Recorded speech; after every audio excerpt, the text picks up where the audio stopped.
As the number of arrowroot farmers continues to grow across the country, we are witnessing an interesting shift, an increase in supply that outpaces demand.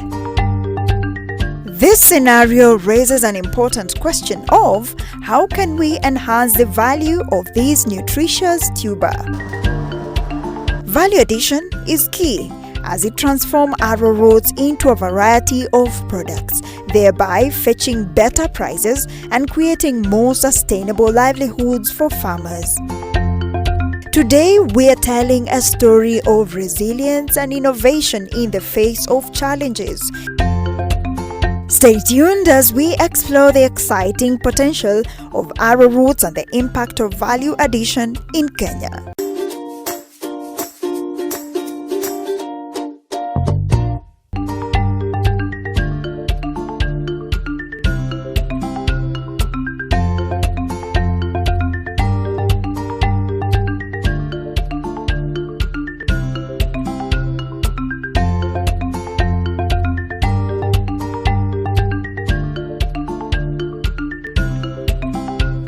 Thank you, Matu. Hello and welcome to yet another exciting episode of Kilimo and Biashara show. And well, this is a major observation.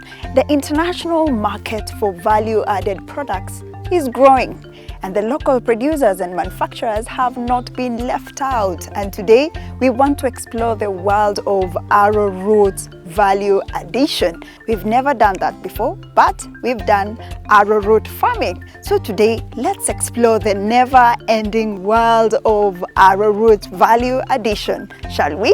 Let's go.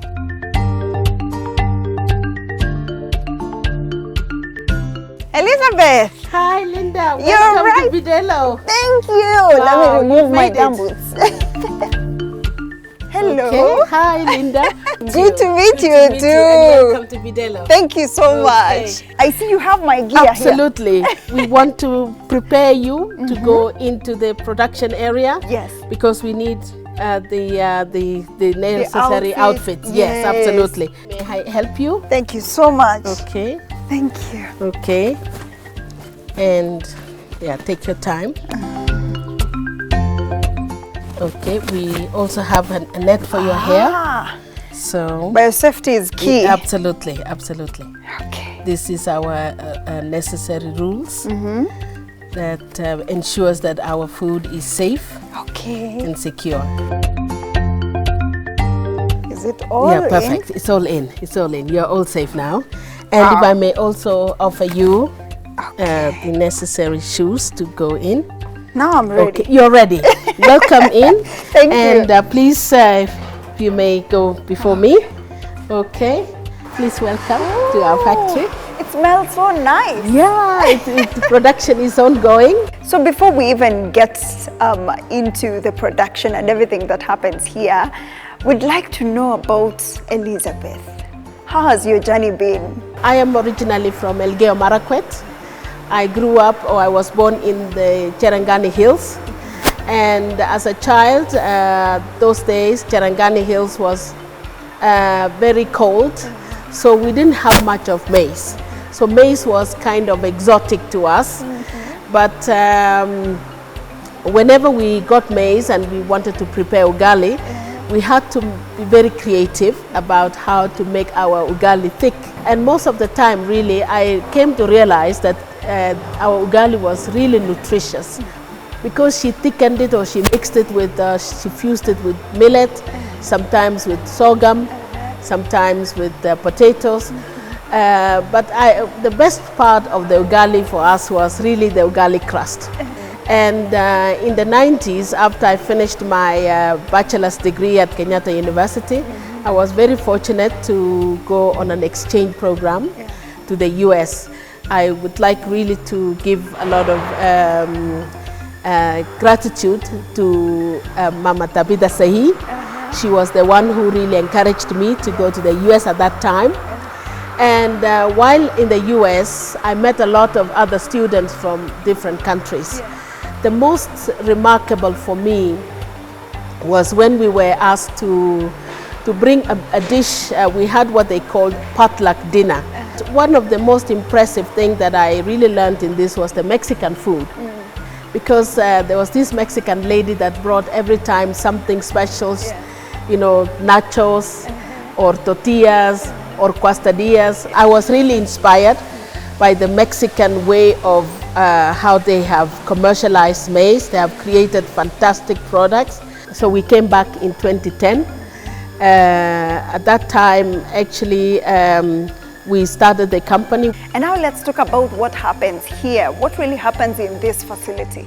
So basically, we adopted the Mexican process of making or adding value to maize, which is the production of tortillas. And from the tortillas, we make them chips. So the tortillas can be used in various forms and shapes. So, but our main focus at the moment is the chips, which we already have in the market. And since there's a lot happening here, where does the process begins? Normally, our process starts from really making sure that we have the recipes ready. We prepare the recipes. We have a system or basically a platform where we enter all the data, all the recipes of the day. So today, for example, we are going to do arrowroot tortilla chips. Basically, we mix maize and arrowroots because we really want to enhance the value of both the products, the maize and the arrowroots. So we put all the recipes, all the quantities, all the ingredients that are needed in a platform, because we want to also make sure that we are tracking everything in terms of the quality. That's how we create also the quality assurance, to make sure that we have everything documented. So that's the starting point. And after that? Our production takes 3 days, or 3 major steps, because the process that we utilize to cook the maize takes totally almost 20 hours, because we cook for 4 hours and then we steep it for another overnight. The idea is that we remove the husk of the maize without damaging any part of the maize. So only removing the cover, which is called the husk. And it's a process, it's a cooking process called nixtamalization. It's a special edible lime that the maize is steeped in to only remove the husk.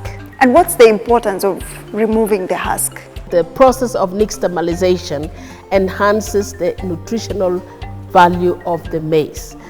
It enhances vitamin B, okay, and as well as removing any traces of aflatoxin. You know, aflatoxin is commonly on the husk, and any other potential harmful substances. So the nixtamalization process is actually meant for that. So how long will the process of nixtamalization take? Normally, there is a boiling stage that's about 4 hours, and then the heat is turned off, and then it's steeped overnight to soften the husk, because the husk is a hard cover. So you want to soften it, okay? So that's what the nixtamalization process does, which will take us to the next process of cleaning, of cleaning the maize with the nixtamalization, and also grinding. That is where we grind it into a special dough. We have specific consistency for the dough. So after the grinding, now we actually take it to the mixing stage, where we now fuse it with whatever product that we want to fuse it with. Currently we have about 6 fusions. We have sweet potato, we have kale and sukuma. Yes, because we want also to have really nutritious vegetarian type. And you know the value proposition of moringa and also kale. You know, sukuma is very, very nutritious with all the high value nutrients. And we also have arrowroots, as I said. We also have millet, because millet, as you know, is very nutritious, and we want to really make a good snack for people who may be very conscious about their sugar levels, especially diabetic people who really want to have less carbohydrates or sugar, but more of fiber and vegetables. We also have done cassava, but it's not yet commercialized. We have also done with crickets. Yes, maize with crickets, because we are trying to go into a protein type of tortillas or chips.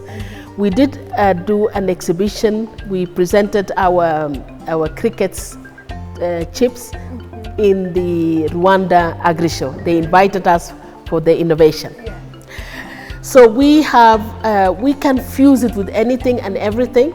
What we are really focusing on is the high value seeds, high value vegetables and tubers. So we also have chia seeds products.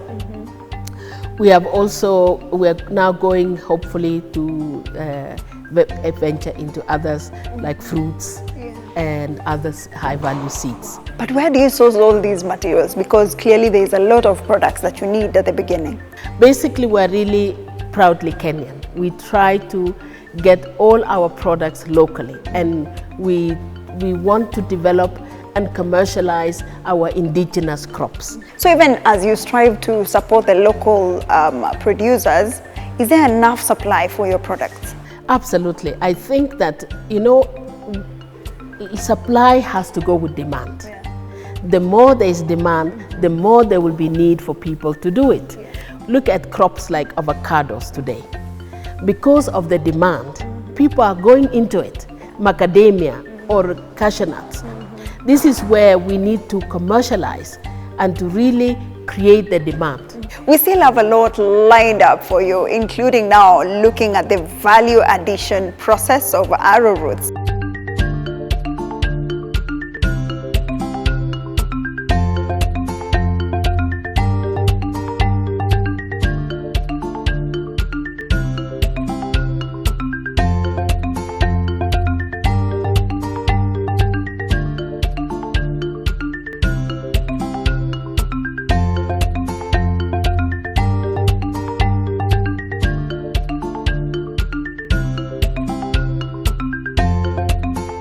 Thank you so much for staying with us.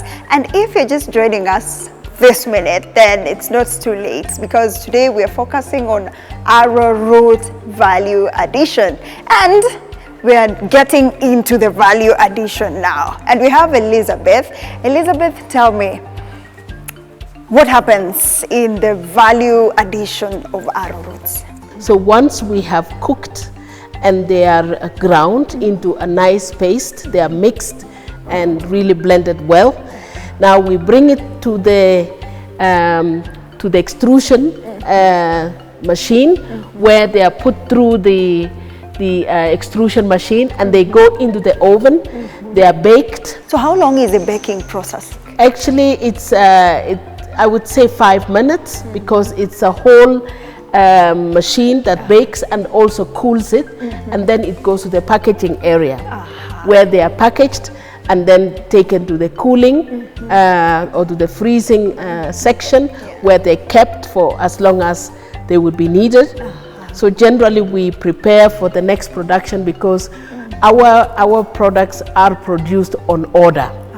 So once we have the order, we defreeze and then we fry them, because we want them to go to the customer straight from the oven. When it's fresh. When it's fresh, and we also reduce the possibility of preservation or any additives that actually prolong the shelf life. And that means you really have to invest in coolers and freezers, yeah? Absolutely. We have a 40-foot container that can take up to 20 metric tons for the cooling. And now, Elizabeth, I see Bidello. What does it mean? Bidello is an acronym.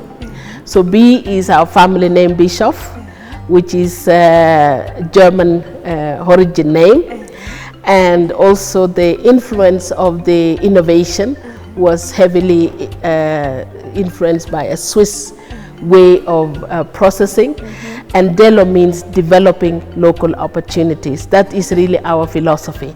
And that was the reason why I came back home, really to develop these opportunities that I grew up with as a child and also are really core to our economic and social well-being.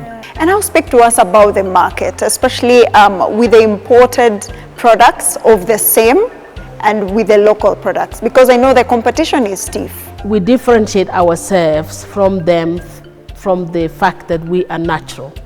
Our cooking process, we do the original Mexican style process where we preserve the nutritional value or even enhance the nutritional value of the product. We are the only ones that do fusion, and also we really use our local indigenous crops. That is the really value that we have. We are also halal. So Elizabeth, during my research, I saw that your product is slightly expensive, more than the rest that is in the market. Why is that? This is the biggest challenge we have, obviously, that our brand is high-end and also expensive, not only because of the process, but the crops that we use are unfortunately expensive. Because sweet potatoes, arrowroots, shea, kale and moringa, they are not cheap. But we believe that, you know, if you look at the lifestyle diseases that are today very rampant, diabetes, blood pressure and all sorts, they are really lifestyle related, because we have abandoned our indigenous way of life and also our indigenous meals and nutrition. So personally, I think that at the end of the day, cheap can be very expensive, because, and we believe, yes, from the competition at the moment also, price matters in the market. You know, people want, and snacking does not really, is not related to healthy, generally. This is one thing that has to be changed over time. Yeah, people really want a quick fix. Yes, because snacks has never been seen as healthy. It's an indulgence. You know, you indulge, you just enjoy. It's not really about nutrition. Now, we want to change the narrative, because, you know, now the global trend, we see better opportunities for us in international markets. So how much do you sell? Currently, at the major supermarkets like Chandarana and Carrefour, they are going at 79, which is about 20% more expensive than the other regular, I would say, not so healthy snacks. Yes. Now, Elizabeth, in all successful businesses, challenges abound. You've talked to us about the ups and the downs. Tell us about your challenges now. One of the biggest challenges that I think not only we face, but many companies, is really the distribution and marketing. Our distribution here in terms of the retailing, it really has been up and down. When we started in 2014 to go into the supermarket, we were doing relatively well with Nakumatt. We were all over the country. We were even in Uganda and Southern Sudan. But when Nakumatt fell, we lost millions of money. We lost almost 200 million in the retail, because we not only lost the products, but we also lost the market. So there was almost like 3 years where we did not have anywhere to distribute the products. Oh, I'm sorry about that. Also, Uchumi fell, and it went with our money. Also, there was the other one that also went down. So really, it is the challenge in this country is the retailing. And there is really no support in that aspect for small companies. That's why when you go to these big distributing retailers, it's mostly international products or the big multinationals. And there is also a challenge of power distribution. Absolutely. We have issues of power. One time we could not produce for almost 2 months because our transformer was vandalized, and it took 2 months to get it back. So we lost production, we lost sales because of the vandalized transformer. Now, right now, as you have seen today, we have had several interruptions. We have supplemented with solar. We have also generator, but it's very costly to run these, and they are not really efficient. So this is where we have a real challenge. It's the supply of public services. We're very lucky here to have really good source of water. We have, fortunately, one of the schools here that has a borehole. So, and of course, again, the different regulations and requirements. Every time we have to go to the county of Nairobi, we go to Kiambu, we go to Machakos, we have to pay fees to go into these different, and every step adds cost. And since you've been in this business for quite some time now, you've been there, done it. Now, what would you advise someone who would like to venture into this sector, whether it's a small-scale farmer, arrowroot farmer who wants to venture into value addition? What would be your advice? First of all, I would like to say the potential is huge. Really, we are very fortunate as a country. Our geographical locations, our cultural diversity presents an enormous opportunity for all of us, because that's one thing. I think also from a resource point of view, Kenya is really very well and strategic in this way. The only things that I would say would need to be really considered by our governments or our institutions, our local authorities, is the supply of energy, or to make it affordable, and even make it more accessible to industries, so that people can have continuous and predictable supply. The other aspect is also, I think that as a country, we need to actually start to take pride in our own heritage. Actually, if you see every country today that has succeeded and developed, look at the Italians. What I understand is pizza was actually the poor man's meal. But look now, pizza is actually very, very special. Yes. There are spaghettis. We need to promote our own foods.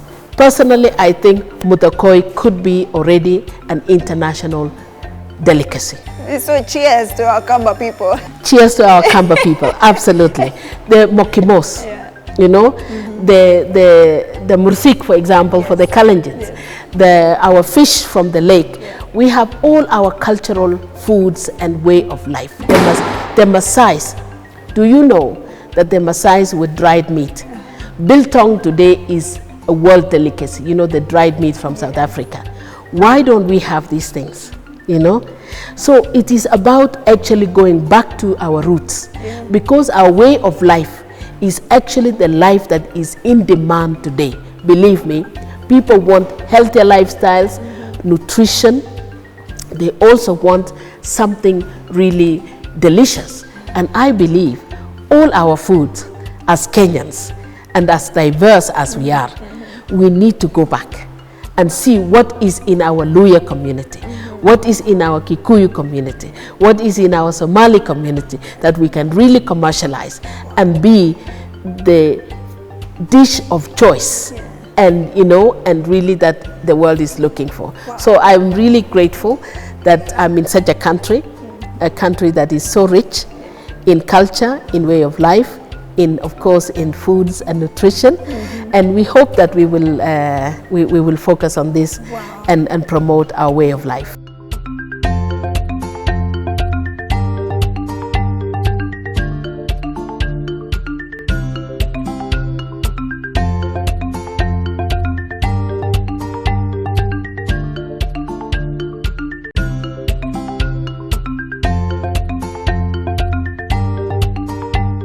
Wow, Elizabeth, cheers for not giving up.